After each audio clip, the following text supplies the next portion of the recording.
வணக்கம். நான் டாக்டர் ரூஹி தபசும், மகப்பேறு மகளிர் மருத்துவர், மெரிடியன் ஹாஸ்பிட்டல், குளத்தூர். இன்னைக்கு நம்ம பெண்களுடைய ஹார்மோன் மற்றும் உடல் நலத்துடன் தொடர்புடைய ஒரு முக்கியமான பிரச்சனையை பற்றி பேச போகிறோம். PCOS, polycystic ovarian syndrome. இது வெறும் PCOSன்னு சொன்னால் பத்தாது. இதில் வந்துட்டு நிறைய metabolic hormones like insulin, thyroid hormones எல்லாமே வந்துட்டு பாதிக்கிறதுனால இப்போ இந்த PCOSஐ பேர் மாற்றம் செஞ்சு PMOS, அதாச்சும் எண்டோக்ரைன் மெட்டபாலிக் ஓவேரியன் சிண்ட்ரோம்னு பேர் மாற்றம் செய்யப்பட்டிருக்கு. இந்த PMOS 15 to 45 இயர்ஸில் இருக்கிற ஏஜ் குரூப் பேஷண்ட்ஸ்க்கு 8ல் ஒரு பெண்ணுக்கு கண்டிப்பாக வந்துட்டு இந்த PMOS இருக்கும். இது ரொம்ப காமனாகவே ஆகிட்டு போகுது. இந்த மாதிரி இருக்கிற லைஃப் ஸ்டைல் வந்துட்டு ரொம்ப சேஞ்ச் ஆகிருக்கிறதுனாலையும், இந்த ஸ்ட்ரெஸ் எல்லாம் வந்துட்டு ரொம்ப அதிகமாக இருக்கிறதுனாலையும். ஸோ இதில் சிம்டம்ஸ்ன்னு எடுத்துகிட்டு போகிறோன்னா மோஸ்ட் காமனாக வந்துட்டு நம்மளுக்கு இர்ரெகுலர் பீரியட்ஸ் இருக்கும். ஒரு சிலவங்களுக்கு 3 மாதத்துக்கு ஒரு வாட்டி மட்டுமே பீரியட்ஸ் வரும். அதுவும் ரொம்ப கம்மியாக தான் படும். இல்லை டேப்லெட்ஸ் எடுத்தால் மட்டுமே தான் பீரியட்ஸ் வரும். இல்லை அவங்களுக்கு பீரியட்ஸ் வந்துட்டு இர்ரெகுலராக இல்லாமல் வெறும் ஸ்கேனில் வெறும் பாலிசிஸ்டிக் ஓவரிஸ் மட்டும் இருக்கலாம். அது வந்துட்டு அதனால இர்ரெகுலர் பீரியட்ஸ் ஆகும்ன்றது நிச்சயம் கிடையாது.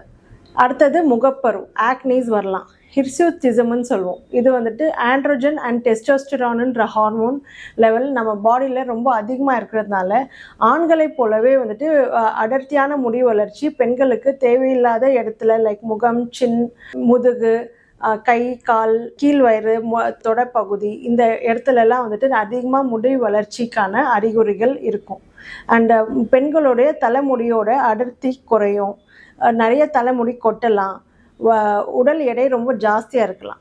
நம்ம பொதுவாகவே எல்லா லேடிஸ்க்குமே ஸ்கேன் பண்ணும்போது ஒரு 8 to 10 ஃபாலிக்கல்ஸ் வந்துட்டு ஒரு கருமுட்டையில் வளர்ச்சிகள் ஏற்படும். அதுலேருந்து ஒரு ஃபாலிக்கல் மட்டுமே நல்லா மெச்சூர் ஆகி அது ஓவுலேஷன் கொடுத்ததுக்கு அப்புறமா தான் நம்மளுக்கு அதுக்கு ஒரு 12 to 15 டேஸ் கழிச்சு நம்மளுக்கு பீரியட்ஸ் வரும்.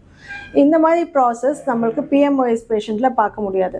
PMOS பேஷண்ட்க்கு அந்த நீர் கோத்தி அவங்களுக்கு வந்துட்டு நிறைய லைக் மோர் தென் 20 ஃபாலிக்கல்ஸ் ஒரு ஓவரிலே இருக்கலாம். அந்த ஓவரி வந்துட்டு அப்படியே மெச்சூர் ஆகாமல் அது வந்துட்டு ஓவுலேஷன் நடக்காமல் அப்படியே வந்துட்டு பீரியட்ஸ் தள்ளி போயிட்டே இருக்கும். அவங்களுக்கு பீரியட்ஸும் தள்ளி போயிட்டு அப்படியே 3லேருந்து 5 மாதம் வரைக்கும் தள்ளி போயிட்டு சம்டைம்ஸ் டேப்லெட்ஸ் போட்டால் மட்டுமே வர மாதிரி இருக்கும். இதனால தான் அவங்களுக்கு வந்துட்டு ஓவுலேஷன் நடக்காததுனால மாற்றுத்தன்மைகள் கூட உருவாகலாம். PMOS க்யூரபிளாக இல்லையான்றது அது நம்ம கையில் தான் இருக்குது. என்ன டாக்டர் PMOS இருக்கே, இதனால வந்துட்டு எனக்கு பீரியட்ஸ் எப்போவுமே வந்துட்டு இர்ரெகுலராக தான் இருக்குமா, ரெகுலரே ஆகாதான்னா அது கம்ப்ளீட்டாகவே வந்துட்டு அது அவங்க கையில் தாங்க இருக்குது. நம்ம லைஃப் ஸ்டைல் ஹார்மோன் தெரப்பீஸ் மட்டும் எடுக்காமல் வந்துட்டு நம்மளோட லைஃப் ஸ்டைல் சேஞ்சஸ், அதாச்சும் நம்ம ப்ராப்பராக வந்துட்டு தூங்கணும், டைமுக்கு தூங்கணும், டைமுக்கு சாப்பிட்ணும், பேலன்ஸ்டு டயட் இருக்கணும், ப்ராசஸ்டு ஃபுட்டு, ரொம்ப ப்ராசஸ்டு கார்போஹைட்ரேட் டயட்டு இதெல்லாமே வந்துட்டு தவிர்த்துட்டு, ஃபாஸ்ட் ஃபுட் ஐட்டம்ஸ்லாம் தவிர்த்துட்டு, பேக்கரி ஐட்டம்ஸ்லாம் தவிர்த்துட்டு நம்ம நார்மலாகவே வந்துட்டு டயட், எக்ஸசைஸு, ஸ்ட்ரெஸ்ஸை அவாய்ட் பண்ணிட்டு யோகா, மெடிடேஷன்ஸ்லாம் ப்ராக்டிஸ் பண்ணிட்டு வந்தாவே இந்த ஹார்மோன் தெரப்பீஸோடு சேர்த்து பண்ணும்போது நம்ம இந்த PMOSஐ சக்ஸஸ்ஃபுல்லாக ட்ரீட் பண்ணலாம்.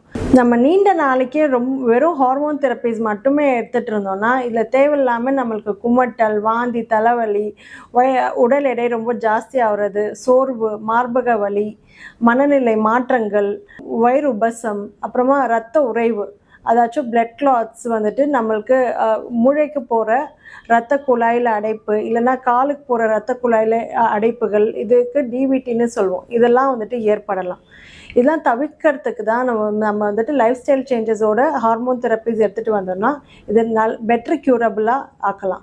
நம்ம PMOS டயக்னோஸ் பண்ண initial ஸ்டேஜஸில் we should start preparing our body to balance our hormones, support your metabolism and protect your future.